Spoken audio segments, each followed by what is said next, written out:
Kecelakaan kerja menjelang peringatan kemerdekaan. Menjelang hari peringatan kemerdekaan, Senin tanggal 16 Agustus 2020, kecelakaan kerja telah terjadi. Keesokannya, berita dari berbagai media mengabarkan proyek konstruksi pembangunan jalan tol Cibitung, Cilincing, Seksi 4, Jakarta Utara ambruk. Tercatat sebanyak 8 pekerja yang terluka dalam pekerjaan tersebut yang baru dikerjakan 2 bulan ini.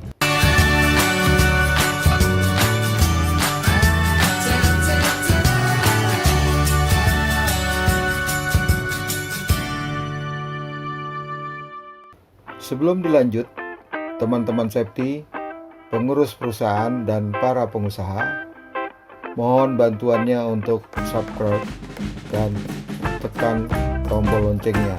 Bagikan jika bermanfaat, berikan komentar untuk meningkatkan channel lebih baik lagi. Selanjutnya, untuk mencegah kecelakaan kerja terus terjadi, maka para teman-teman safety, para pengurus perusahaan, dan para pengusaha harus berkomitmen menerapkan dan mengedepankan prosedur keselamatan dan kesehatan kerja dalam setiap proses pekerjaan di perusahaan. Mari kita merenung sesaat, apakah mungkin kita akan bisa merdeka dari di tempat kerja? Sebelum menjawab pertanyaan tersebut, untuk itu kita perlu memahami bahwa bahaya selalu mengintai di mana-mana. Menurut pengertian sederhananya, bahwa bahaya adalah segala sesuatu yang bisa mencederai, membuat sakit, atau menimbulkan penyakit, atau menyebabkan kerusakan atau kerugian baik bagi pekerja atau korban, aset, maupun lingkungan tempat kerja. Sedangkan pengertian kecelakaan kerja adalah sesuatu kejadian pada waktu yang tidak diketahui dan mengakibatkan kerugian. Sebagai contoh kejadian-kejadian kecelakaan kerja yang terjadi baru-baru ini di bulan Agustus, seperti yang terjadi di Beirut. Pada tanggal 4 Agustus 2020 terjadi ledakan di pelabuhan Beirut, Lebanon. 4 orang pekerja konstruksi Jakarta International Stadium Sunter terkena cipratan semen cor saat sedang bekerja. Pada tanggal 7 Agustus 2020, ledakan kebakaran di pabrik bioetanol di Mojokerto, Jawa Timur pada tanggal 10 Agustus 2020. Dan tabrakan maut antara mobil travel yang menewaskan 8 orang di KM 184300 tol Cikopo Palimanan atau Cipali pada Senin tanggal 20 Agustus 2020. Demikian juga saat ini dengan adanya pandemi COVID-19, potensi bahaya dalam sisi sudut kesehatan kerja juga mengancam keberlangsungan tenaga kerja untuk tetap aman dalam bekerja.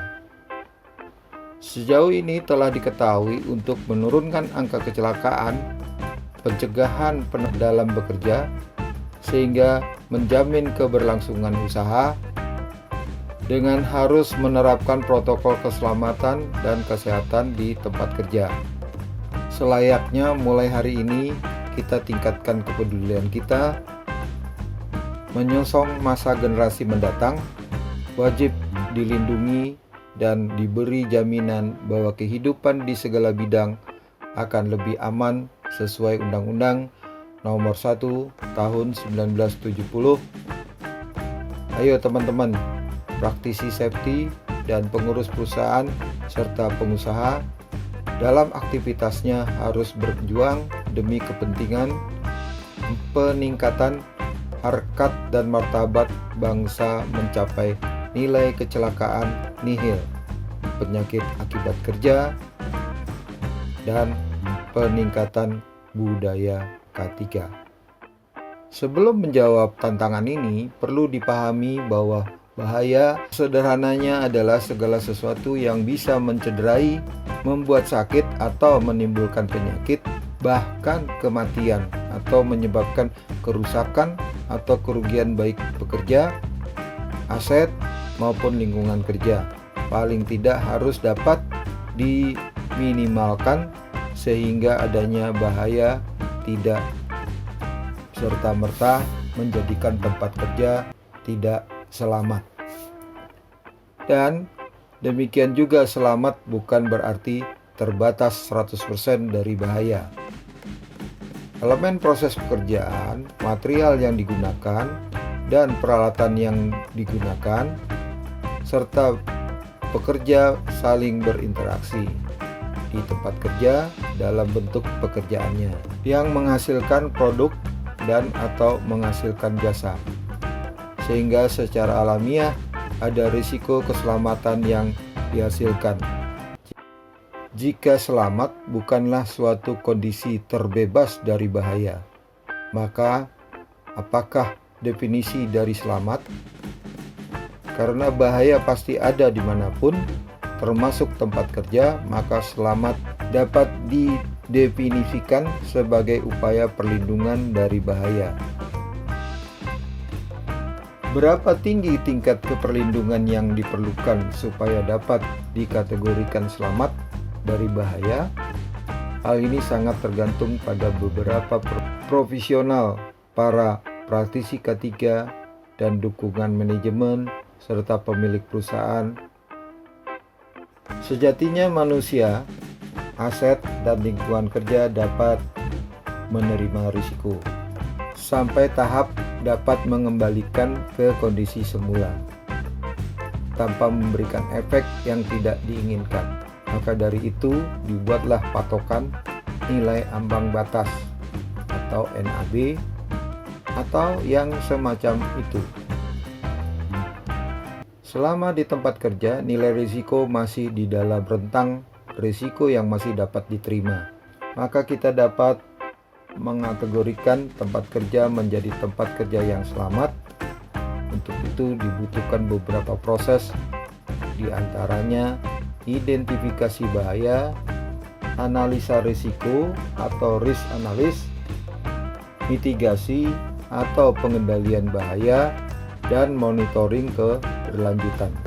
Ketika proses ini ada dan berjalan dengan baik, maka mungkin baru bisa kita katakan tempat kerja kita telah selamat. Mungkin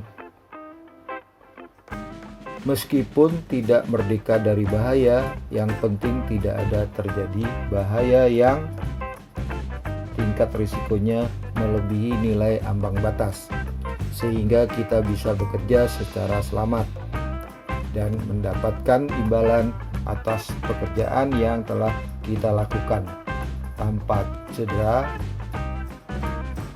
menyakiti diri sendiri, dan perlu kita pertahankan merdeka dari kecelakaan atau merdeka dari penyakit akibat kerja dan merdeka dari kerusakan lingkungan kerja.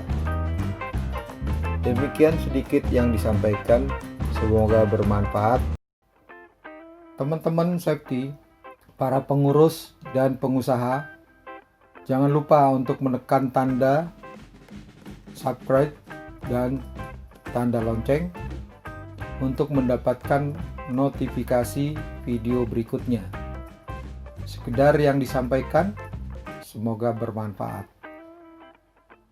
Share jika merasa ini baik untuk orang lain atau teman-teman